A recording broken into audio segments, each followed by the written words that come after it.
नमस्कार दोस्तों, मैं हूं सूरज। एक बार फिर से स्वागत है आपके ही अपने यूट्यूब चैनल हिंदी विद सूरज में। तो दोस्तों, अगर आप चैनल पर नए हैं तो मैं आपको बता दूं, ये जो नोट्स हैं या जो हिंदी साहित्य हमने सीरीज स्टार्ट किया है, ये आगामी उत्तराखंड प्रवक्ता और यूजीसी नेट या सेट हिंदी साहित्य विषय वालों के लिए ये वीडियो को काफ़ी लाभदायक होगी, क्योंकि इन्हीं नोट्स के माध्यम से मैंने भी ये एग्ज़ाम क्रैक किए हुए हैं दोस्तों।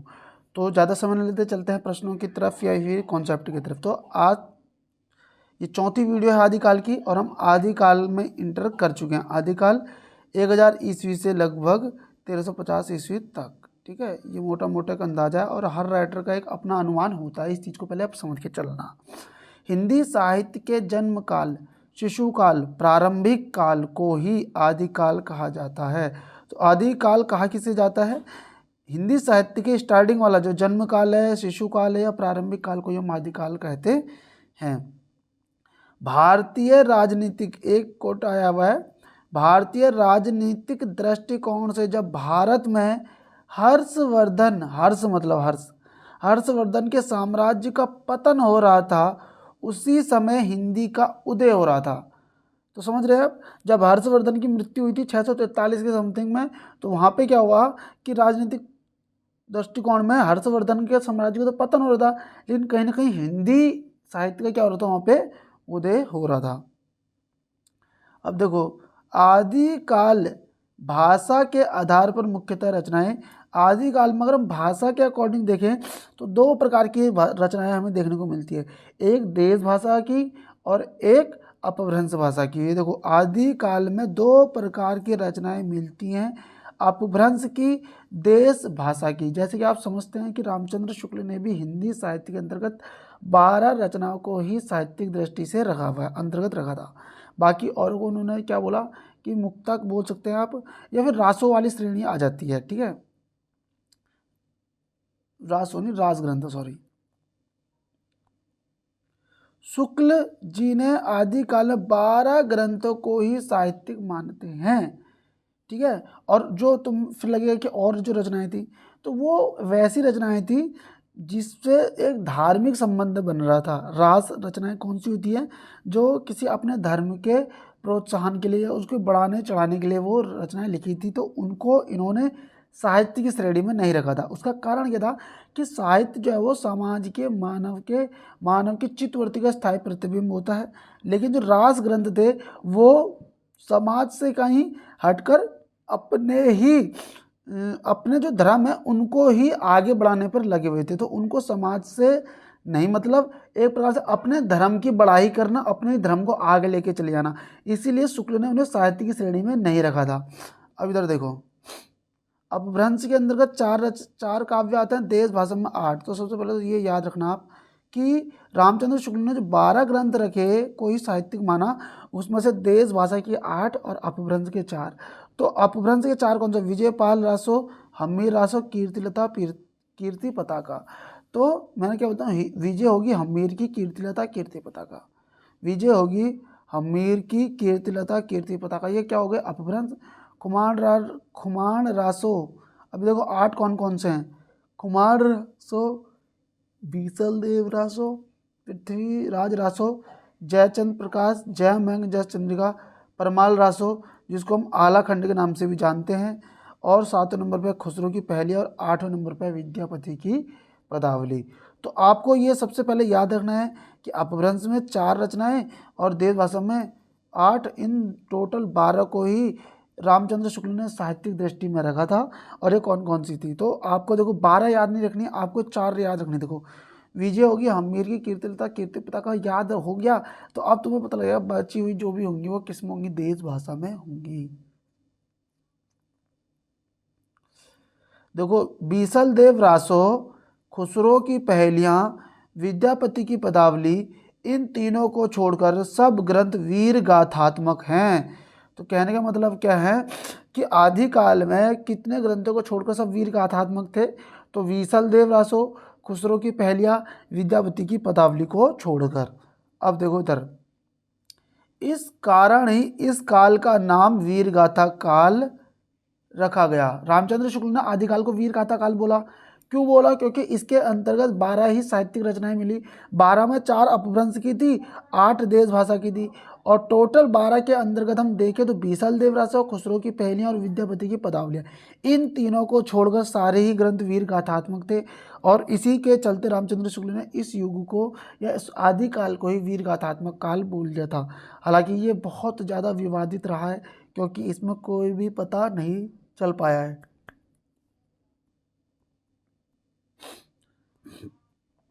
आदिकाल की प्रमुख शैलियाँ कितनी हैं? 2 शैलियाँ हैं। आदिकाल में मुख्यतः 2 शैलियों का प्रयोग हुआ है। भाषा की दृष्टि से तो देखो रचनाएं 2 प्रकार से मिली हमें, एक अपभ्रंश, एक देश भाषा। अब बोला कि शैलियाँ कितनी, तो इसमें भी शैलियाँ देखो 2 हैं। कौन कौन सी?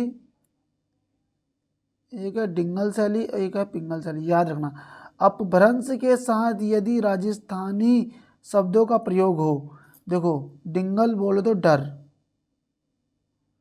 डिंगल अपभ्रंश और राजस्थानी। डिंगल से डर लगता है।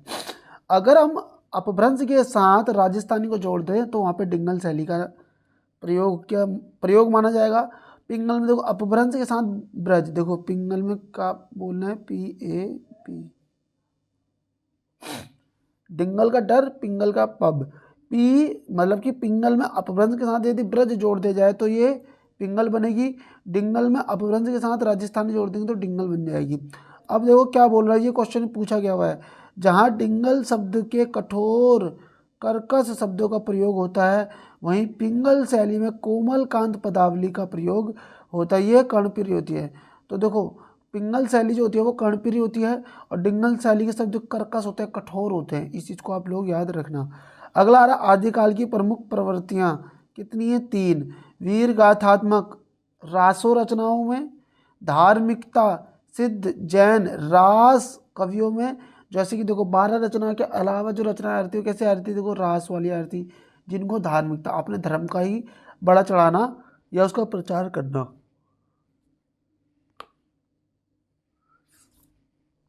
तीसरे नंबर पर आ रहा है श्रृंगारिकता, विद्यापति की पदावली। ठीक है,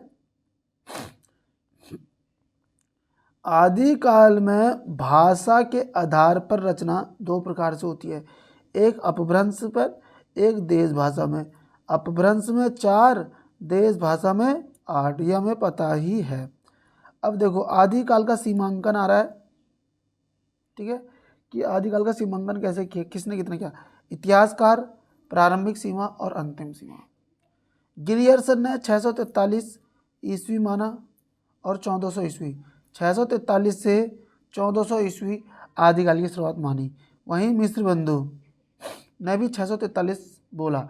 अगर आपको एक चीज़ पता हो कि गिरियर्सन ने और मिस्र बंधु ने अपना जो साहित्य लिखा है वो काल क्रम के अनुसार लिखा है, और दोनों का साहित्य एक ही कैटेगरी का है, इसीलिए आप याद रख सकते हैं गिरियर्सन और मिस्र बंधु की आदिकाल की शुरुआत भी 643 से ही मानी है। अगला नाम आ रहा है राहुल सांकृत्यायन का 760 ईस्वी।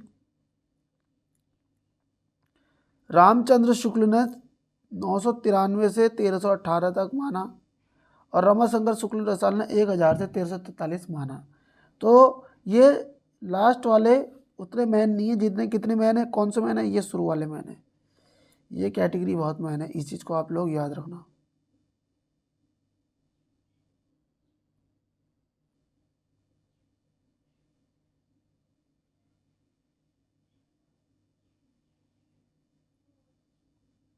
ठीक है, गिरियर्सन 643, मिस्र बंधु 643, राहुल सांकृत्यायन 760, रामचंद्र शुक्ल 993, डॉक्टर रमाशंकर शुक्ल रसाल 1000 ईस्वी। तो प्रारंभिक सीमा और अंतिम सीमा, इस पे काम कर लेना। अब देखो आदिकाल का नामकरण ये है सबसे बेहतरीन प्रश्न, स्टॉमक कर दिया। इतिहासकार और नामकरण, इधर देख लेते हैं। हजारी प्रसाद द्विवेदी ने आदिकाल बोला है, सबसे पहली बात समझ लो, आदिकाल को आदिकाल नाम किसने दिया? हजारी प्रसाद द्विवेदी ने। अगला नाम हमारे रामचंद्र शुक्ल ने क्या बोला था? वीर गाथा काल। महावीर प्रसाद द्विवेदी ने बोला बीज वपन काल। राम कुमार वर्मा बोलते हैं संधि एवं चारण काल। राहुल सांकरत्यायन सिद्ध सामंत काल, मिश्र बंधु आरंभिक काल, गणपति चंद्र गुप्त प्रारंभिक या शून्य काल, विश्वनाथ प्रसाद मिश्र वीर काल, धीरेन्द्र वर्मा अपभ्रंश काल, चंद्रधर शर्मा गुलेरी अपभ्रंश काल, गिरियर्सन चारण काल। देखो इधर बच्चन सिंह, चंद्रधर शर्मा गुलेरी और धीरेन्द्र वर्मा, ठीक है, इन सब ने इसको अपभ्रंश काल बोला, आदिकाल को। बच्चन सिंह, चंद्रधर शर्मा गुलेरी, धीरेन्द्र वर्मा, ए अपभ्रंश बोला, ABCD याद रहेगा, ऐसे याद रख लेना। विश्वनाथ प्रसाद मिश्र, विश्व में, विश्व के नाथ जो होंगे वो कैसे होंगे, वीर होंगे। जो विश्व के नाथ होंगे वो कैसे होंगे, वीर होंगे। गणपति चंद्र गुप्त, देखो शून्य काल, देखो गणपति चंद्र गुप्त नाम में भी शून्य आ रहा है, देखो उधर गणपति चंद्र गुप्त ने क्या बोला, शून्य काल बोला या प्रारंभिक काल बोला। अब कोई चीज़ प्रारंभ की जाएगी वो कैसी होगी, शून्य होगी। अगर हमें शुरुआत से करनी है तो शुरुआत में कैसी होगी, शून्य होगी। और देखो गणपति चंद्र गुप्त के नाम में भी क्या आ रहा है, शून्य आ रहा है। मिश्र बंधु तो मिस्री, मिस्री। अब देखो कोई चीज़ हम आरंभ करते तो मिस्री बांट के करते हैं ना, मीठा हो जाए तो मीठा बांटेंगे फिर आरंभ करेंगे, तो मिस्री बांट के क्या करेंगे, हम आरंभ करेंगे। और देखो उधर राहुल सांकृत्यायन बोलते हैं सिद्ध सामंत काल, सिद्ध, राहुल सिद्ध, ठीक है। अब राम कुमार वर्मा ने बोला संधि एवं चरण काल, ठीक है।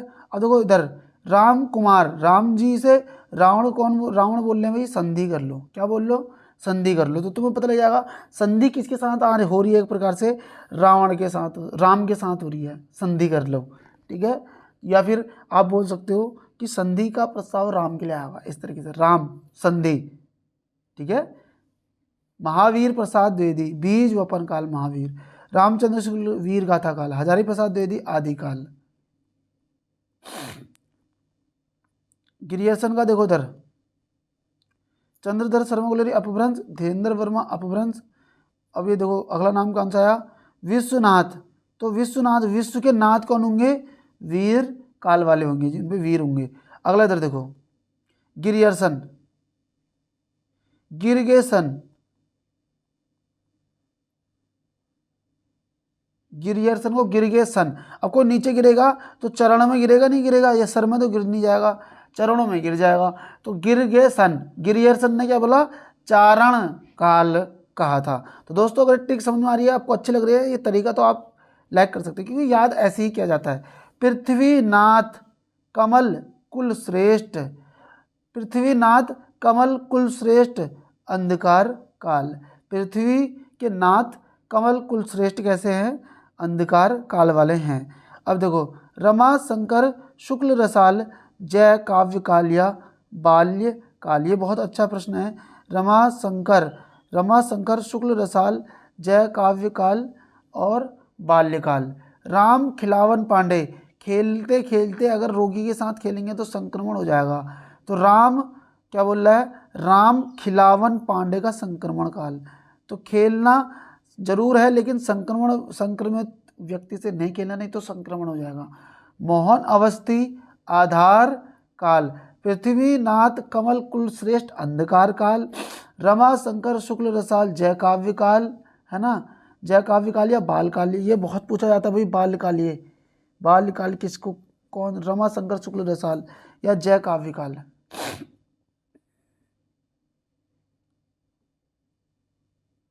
मोहन अवस्थी आधार काल, शंभुनाथ प्राचीन काल, वासुदेव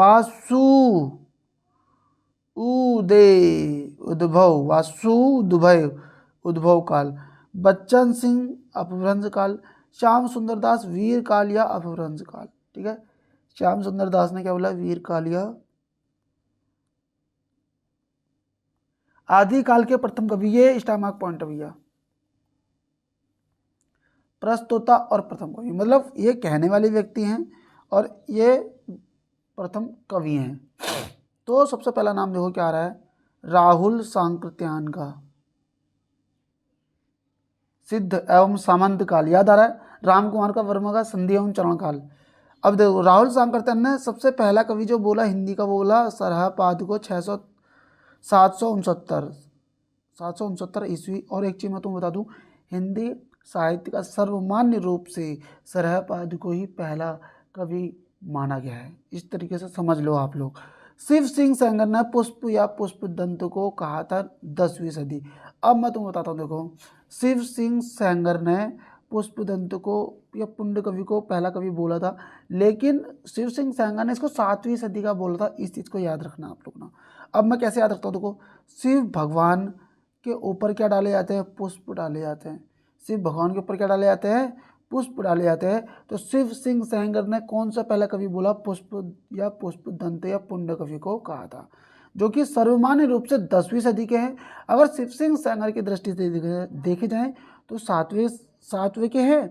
और अगर वहीं हजारी प्रसाद द्विवेदी का देखते तो 8वीं सदी बोलते हैं इसको, और सर्वमान्य रूप से देखते हैं तो 10वीं सदी जाती है, जो कि लगभग 972 ईस्वी के आसपास जाता है। तो हजारी प्रसाद द्विवेदी 8वीं या 9वीं सदी ही इसको बोलते हैं। अभी हम देख लेंगे। गणपति चंद्र गुप्त ने शालिभद्र सूरी को पहला कवि माना है। राम कुमार वर्मा ने स्वयंभू को माना 8वीं सदी या 783 ईस्वी। स्वयंभू को जैन परंपरा का पहला कवि बोला जाता है। इस चीज़ को आप समझ के चलना, ठीक है। पहली कड़वकबद्ध रचना इन्हीं की है, स्वयंभू की। राम कुमार वर्मा ने स्वयंभू को पहला कवि माना था। 8वीं सदी मोटा मोटा और सन पूछ ली तो 783 ईस्वी। हजारी प्रसाद द्विवेदी ने अब्दुल रहमान को बोला पहला कवि। अब्दुल रहमान वही हैं जो पहले राज ग्रंथ लिखने वाले व्यक्ति थे, लेकिन पहला राज ग्रंथ कैसा था, धर्मेतर राज ग्रंथ। पहला धर्मेतर राज ग्रंथ लिखने वाले कवि कौन थे, अब्दुल रहमान थे। या फिर पहला ऐसा मुस्लिम जो अपभ्रंश भाषा में लिखता हो, अब्दुल रहमान। उन्हीं को पहला कवि किसने बोला है, हिंदी साहित्य आदिकाल का हजारी प्रसाद द्विवेदी ने कहा है। अब आ रहा बच्चन सिंह। बच्चन सिंह ने विद्यापति को बोला है। चंद्रधर शर्मा गुलेरी ने राजा मुंज 993 और शुक्ल ने राजा मुंज और भोज को बोला है आदिकाल का पहला कवि। तो शुक्ल और राजा मुंज को समझ लो।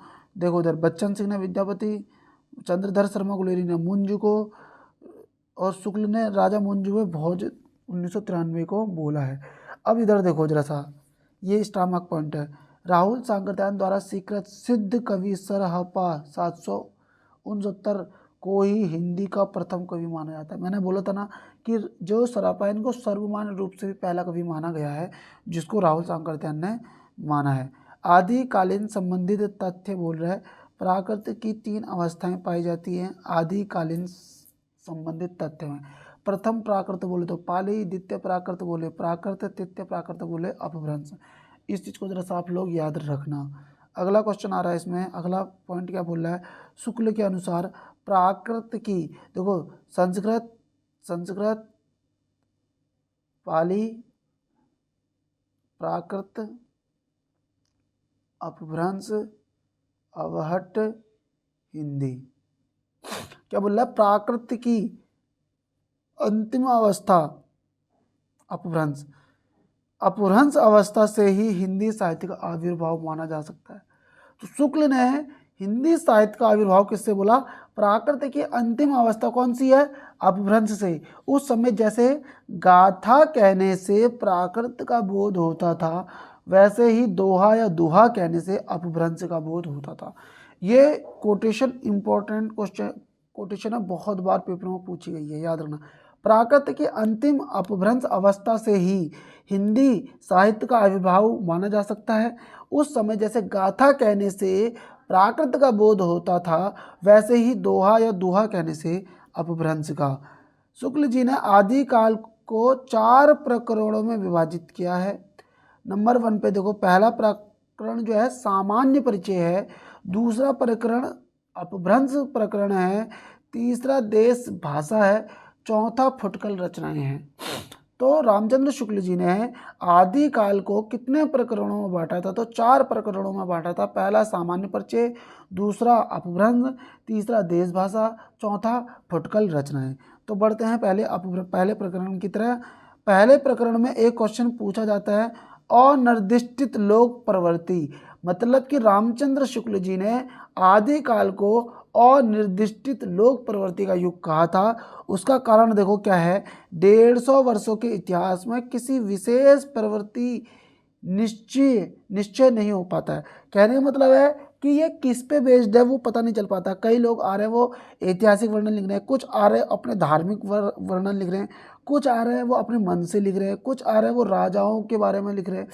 तो इसमें क्या बोला रामचंद्र शुक्ल ने, हम 150 वर्ष के इतिहास में ये निश्चय नहीं कर पाए कि विशेष प्रवृत्ति किस तरह चल रही है। लेकिन कहीं ना कहीं रामचंद्र शुक्ल को जो 12 साहित्य में से ज़्यादा साहित्य वरासों मिले थे, इसीलिए हमने इसको वीर गाथात्मक कहा था। ठीक है, आपने पढ़ा ही था। बीसल देवरास हो गया, जैसे विद्यापति हो गया, इनको छोड़कर, और आपका हमीर खुसरो हो गया, इन रचनाओं को छोड़कर इन्होंने क्या बोला था, बाकी सारे जो भी हैं वो वीर गाथात्मक ही हैं।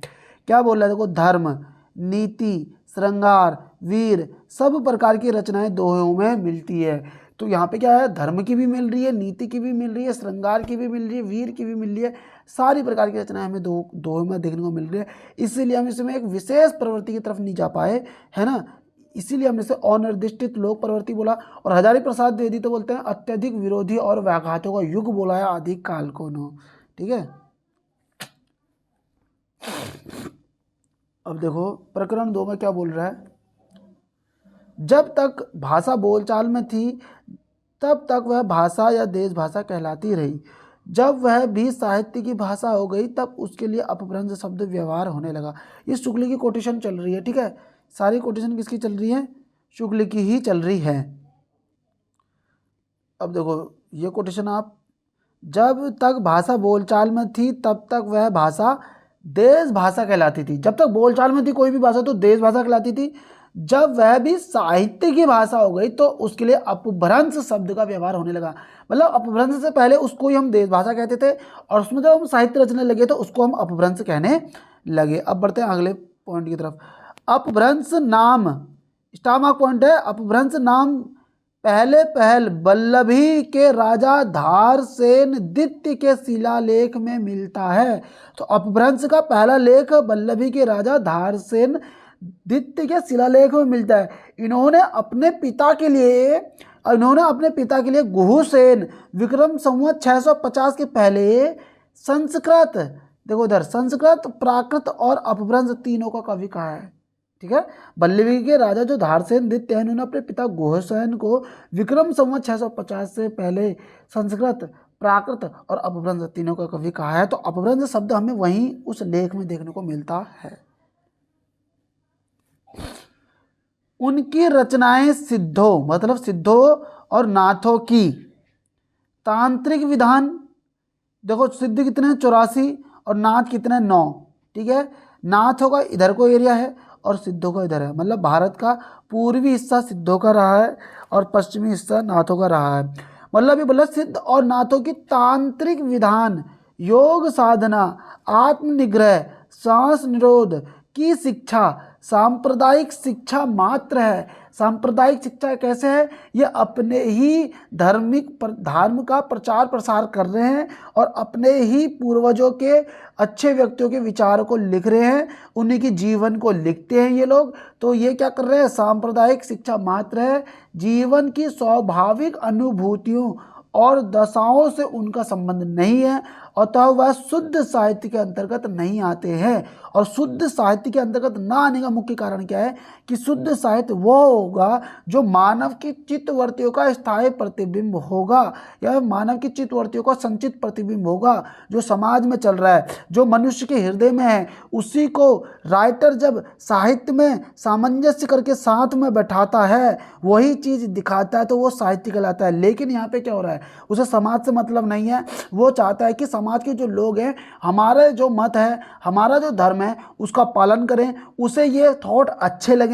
तो वो थॉट क्या करेगा, बड़े चढ़ा के भी लिख सकता है, अपने धर्म का प्रचार करने के लिए उसको और अच्छे तरीके से लिख सकता है। इसीलिए शुक्ल ने बोला कि साहित्य की कैटेगरी में नहीं आएगा। ये कैसी रचनाएं हो गई, सांप्रदायिक शिक्षा मात्र ये घटनाएं हो गई हैं। तो दोस्तों अगर बातें समझ में आ रही है, तरीका अगर अच्छा लग रहा है तो आप वीडियो को लाइक कर सकते हैं, वरना डिसलाइक कर लेना और एक कमेंट कर देना कि अच्छा नहीं था। अगला पॉइंट आ रहा है, सिद्धों ने रिजु या सीधा दक्षिण मार्ग को छोड़कर टेढ़ा वाम मार्ग अपनाने का उपदेश दिया। सिद्ध को देखो ऐसा होता है, देखो ऐसा होता है, एस सिद्ध ऐसे लिखते हैं।